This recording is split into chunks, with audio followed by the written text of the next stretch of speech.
Stay out of our way, Outlander. We have enough worries. No one hunts like that.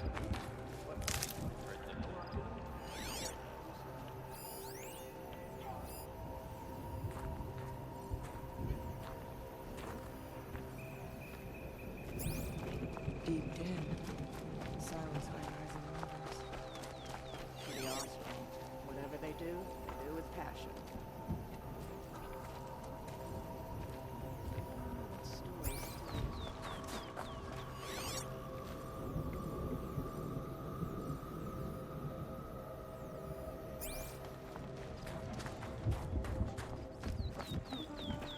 Yeah, good to see more Outlanders.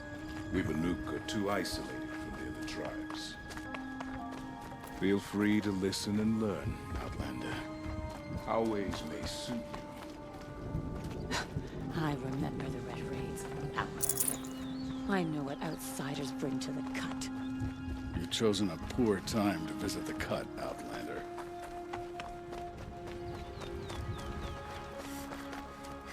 Oseram encampments creep closer to Banuk lands.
They should exercise some caution.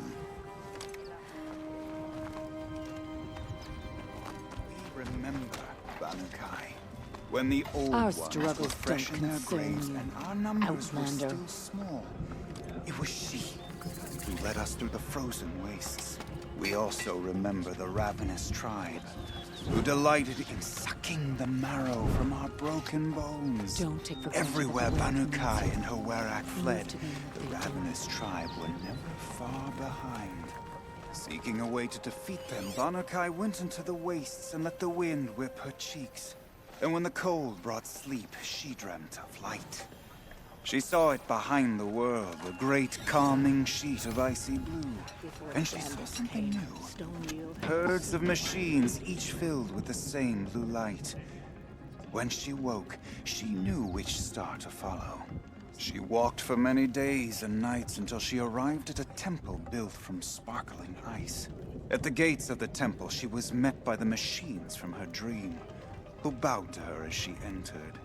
Inside, Banukai discovered the blue light bubbling from a hole in the snowy earth like a spring.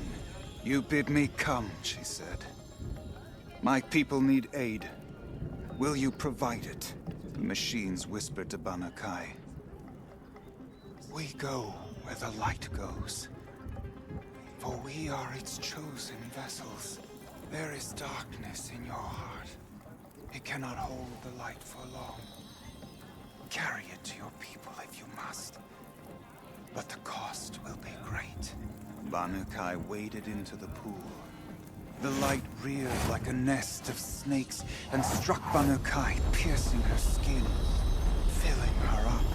Banukai did not scream, though she was in agony. Banukai did not collapse, though her limbs shook. She climbed from the pool and carried the light inside her. She marched toward home, and the machines marched behind her. As she walked, the light struggled to push its way out of her, but the machines were there to aid her. She sewed her body shut with their cables, patched herself with their metal, and kept the light within. When she arrived, the forces of the ravenous tribe had surrounded the camp. Although the light had left her with 1,000 wounds, Bannakai charged. And because she held the light, the machines followed. The ravenous tribe killed many, but those in camp rushed to join the battle. They gathered pieces of the fallen machines and from them fashioned weapons. And it was with these that Bannakai's people repaid the suffering the ravenous tribe had wrought upon them. When quiet descended, Bannakai finally fell. The machines bowed their heads, and her werak wept. The light she'd held within her drifted from her wounds and rose to the sky, and for just a moment, before life left her, Bannakai knew the truth of the blue light, and she felt peace. We remember Bannakai, the first to crawl from the cave beneath the world, brought the machines to us. When we speak the name of our tribe, we remember her.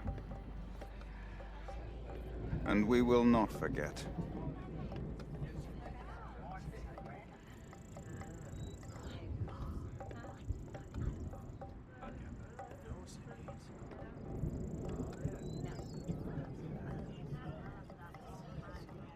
We remember Bannakai. When the old ones were fresh in their graves and our numbers were still small, it was she who led us through the frozen wastes. We also remember the ravenous tribe, who delighted in sucking the marrow from our broken bones. Everywhere Bannakai and her werak fled, the ravenous tribe were never far behind. Seeking a way to defeat them, Bannakai went into the wastes and let the wind whip her cheeks. And when the cold brought sleep, she dreamt of light. She saw it behind the world, a great calming sheet of icy blue. And she saw something new. Herds of machines, each filled with the same blue light. When she woke, she knew which star to follow. She walked for many days and nights until she arrived at a temple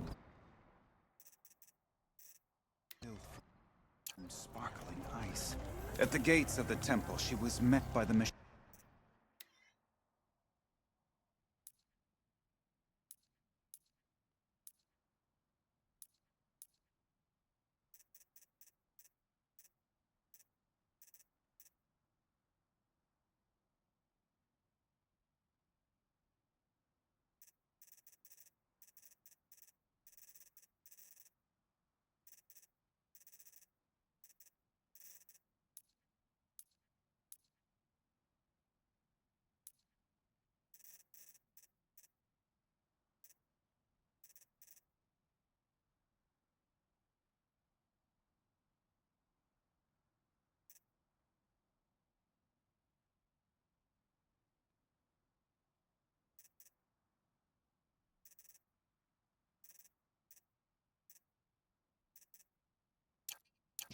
From her dream, who bowed to her as she entered. Inside, Bannakai discovered the blue light bubbling from a hole in the snowy earth like a spring. "You bid me come," she said. "My people need aid. Will you provide it?" The machines whispered to Bannakai.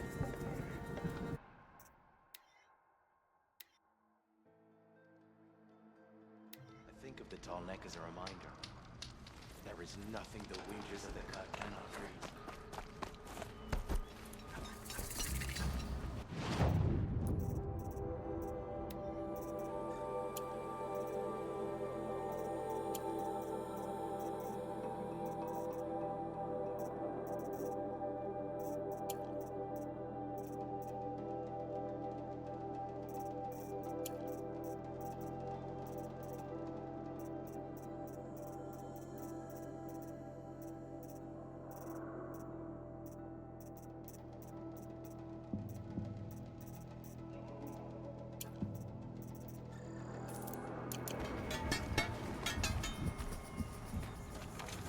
remember, Banukai, when the old ones were fresh in their graves and our numbers were still small. It was she who led us through the frozen.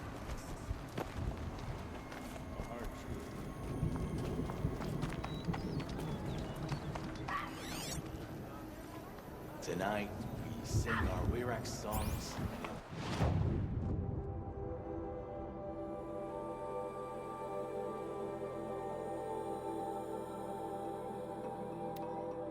Each other's company. Just a week ago, I saw a Kaja sightseeing expedition.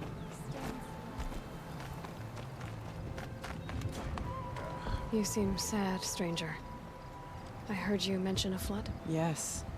A sudden deluge, without rain or melt to explain it.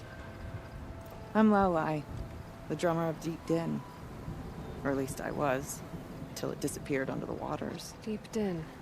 What's that? A hollow, carved out by the old ones. A chamber, a basin, and a musical instrument all at once. My life, my calling. I'd explain it by playing for you if I could. But its pipes are deep under the water now.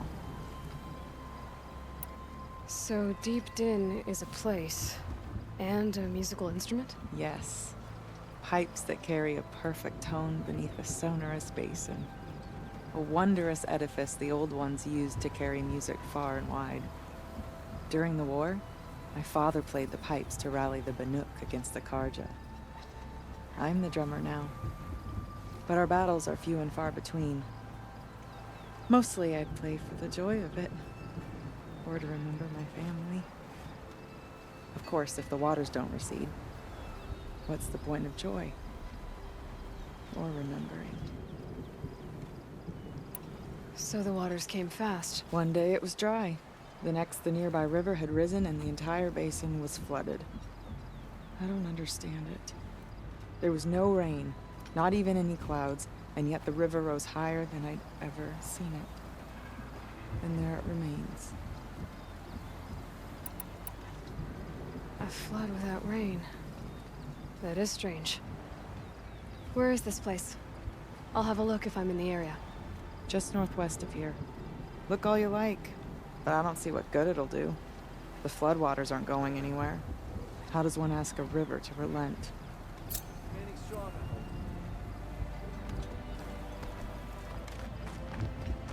No more music. Where once Banuk were dragged to Meridian in chains. Now Banuk and Karja live there as equals. You can never stop pushing us. Okay, if I want to learn Welcome. more about how this... These lands belong affects to the all machines, who are able to I've got to find survive. Maria. And to do that, I need to talk to her apprentice, who followed the river north.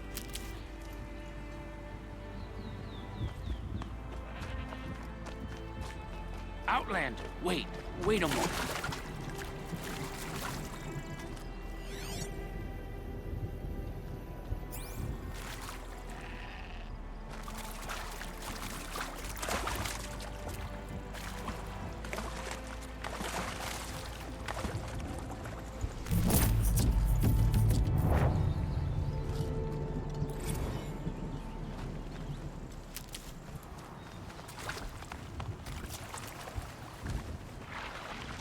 Mix your yellow and your blue.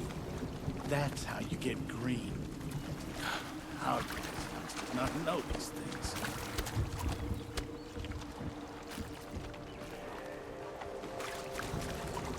The hunt brought me past Stonehill today. Seems we have some unwanted visitors. Nothing better than plunging your hands into the dying pool on a cold day.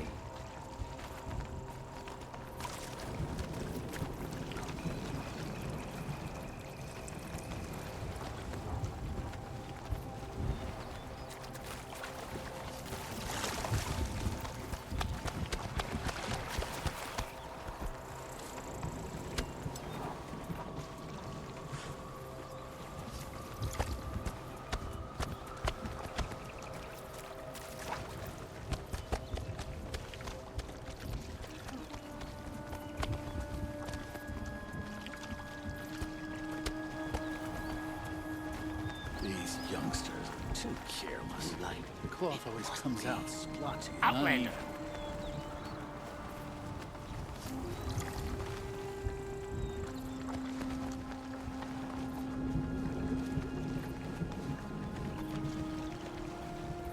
Is there no end to the horrors the demon is willing to commit against us? I'm not mistaken. Outlander, over here!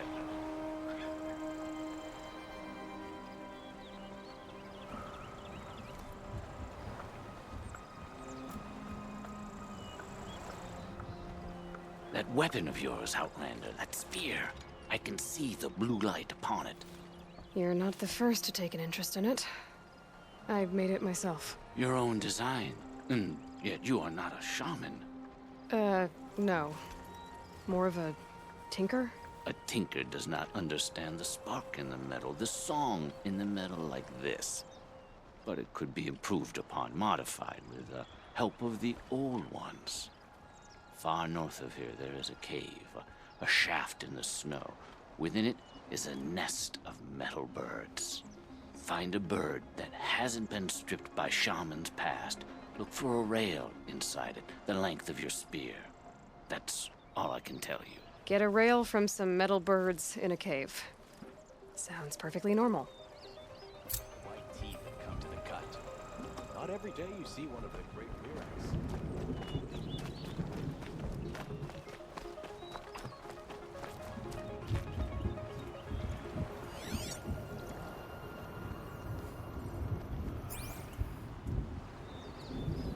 Any news from the hunt?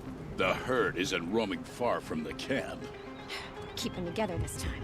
Then we wait. But I bet we'll see a stray. All right, I'll keep watch tonight.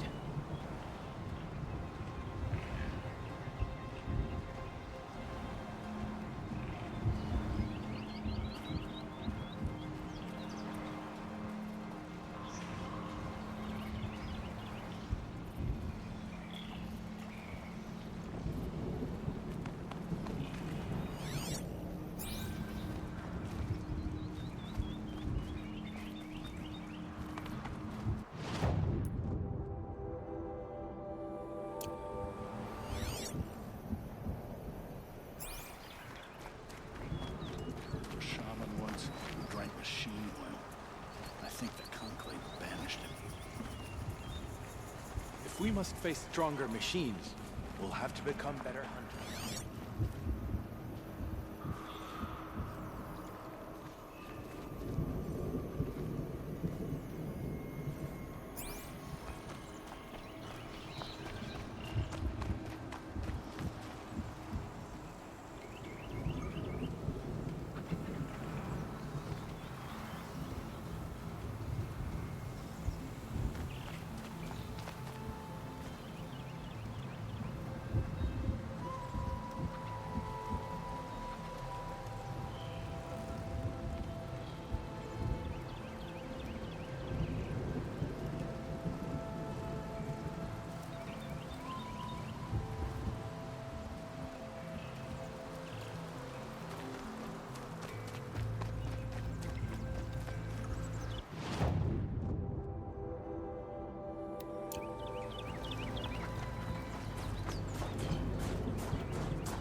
These will keep.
fascinating, if they weren't looking for me.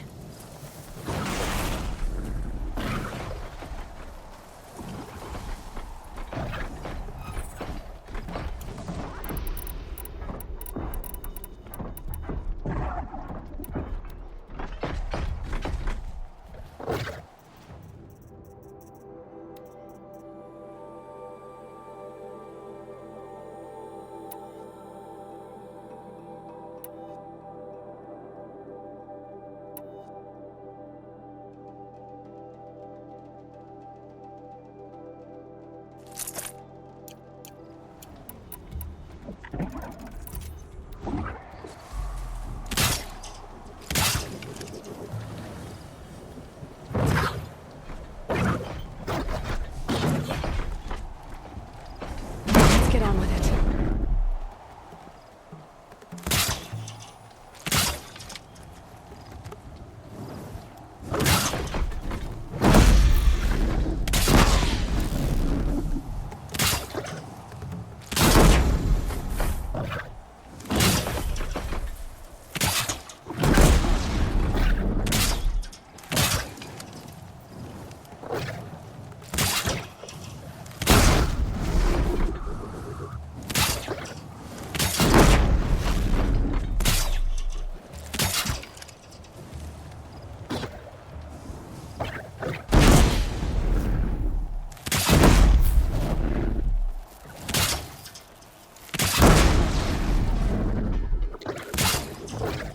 Last shot.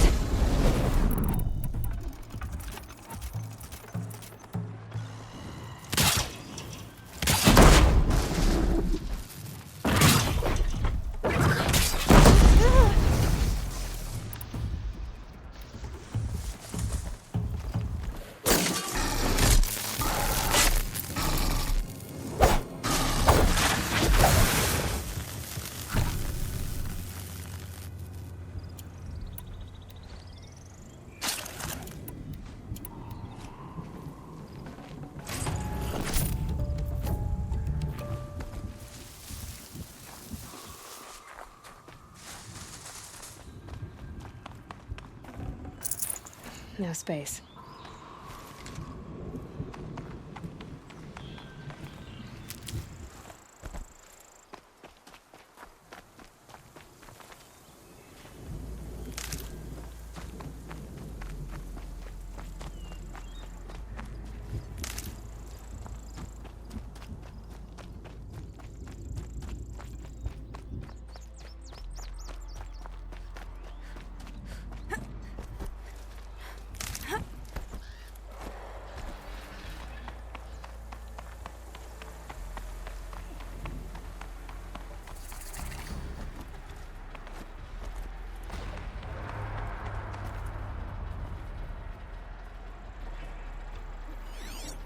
Interesting.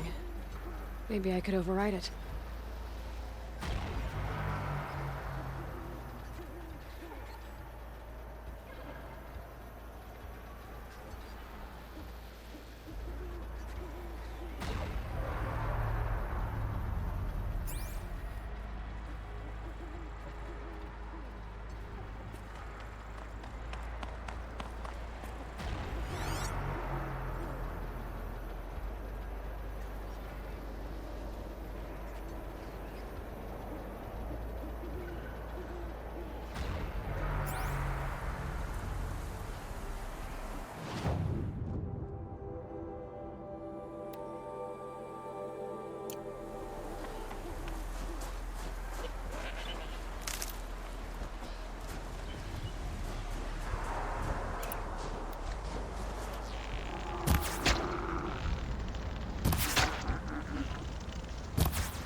There's some kind of transmitter. What's it transmitting?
That's it.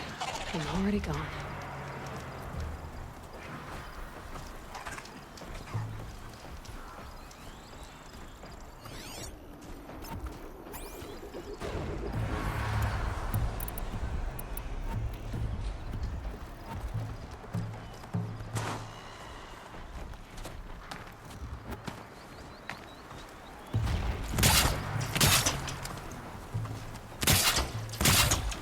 Need to keep the upper hand.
Not your business.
Saving these for the trail?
Think of summer sun. Breeze through the trees.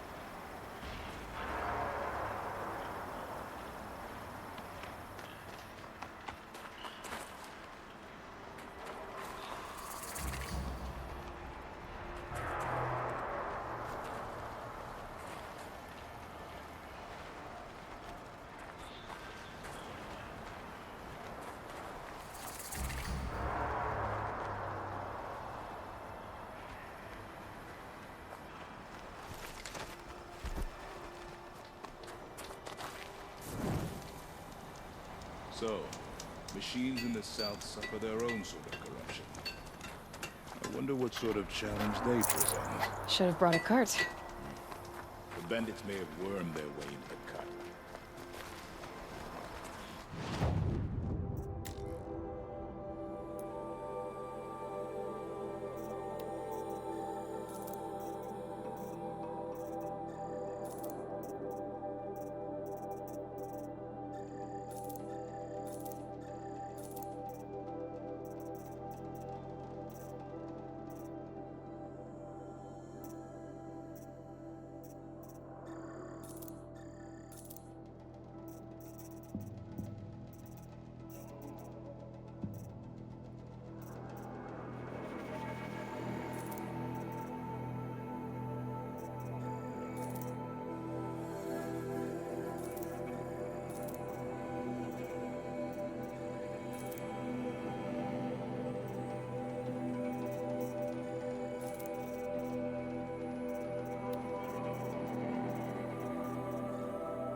You don't possess the skill to survive without theft and murder. I heard of a shaman once who drank the sheen one. I think the conflict vanished. An outlander. Not many of you in the cut, not since the war.